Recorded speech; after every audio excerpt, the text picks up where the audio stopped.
இருக்காங்க. அடுத்த நடிகை தேவி பிரியா. இவங்கள சீரியலில் நிறைய பார்த்துருப்பீங்க. இவங்க வாலின்ற படத்தில் ஒரு குணச்சித்திர கதாபாத்திரமாக நடிச்சிருப்பாங்க.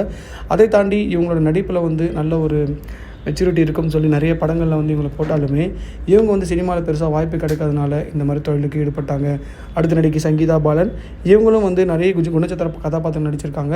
இவங்களோட நடிப்புக்கு நிறைய அவார்ட்ஸும் வாங்கியிருக்காங்க. அதை தாண்டி இவங்களுக்கு கிடைச்ச நிறைய வாய்ப்புகளை தவற விட்டதுனால அடுத்து என்ன பண்ண முடியுதுன்னு தெரியாமல் இவங்களும் அந்த மாதிரி தொழிலில் தள்ளப்பட்டிருக்காங்க. பின்பு இவர்களுக்கு எதிராக எந்த ஆதாரமும் இல்லாதனால கூறிட்டு இருக்காங்க.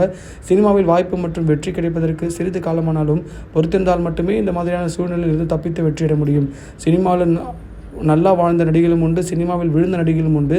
சினிமாவில் சாதிக்க வேண்டும் என்று நினைப்பவர்கள் அனைவருக்கும் சொல்ல வேண்டியது ஒன்று தான், வாய்ப்பிற்காக எதுவும் ஏற்றுக்கொள்ளாதீர்கள். பொறுமையாக இருந்தால் வாய்ப்பு கிடைக்கும், வெற்றியும் கிடைக்கும் என்பதை புரிந்து கொள்ளுங்கள்னு சொல்லி நம்ம நெட்டிசன்கள் சொல்லிட்டு இருக்காங்க. இதை பற்றி உங்கள் கருத்தை கமெண்ட் பாக்ஸில் பதிவு பண்ணுங்கள். மறக்காமல் நம்ம சினி ஜங்ஷன் சேனல் லைக் பண்ணி ஷேர் பண்ணி கமெண்ட் பண்ணுங்கள், சப்ஸ்கிரைப் பண்ணுங்கள் மக்களே.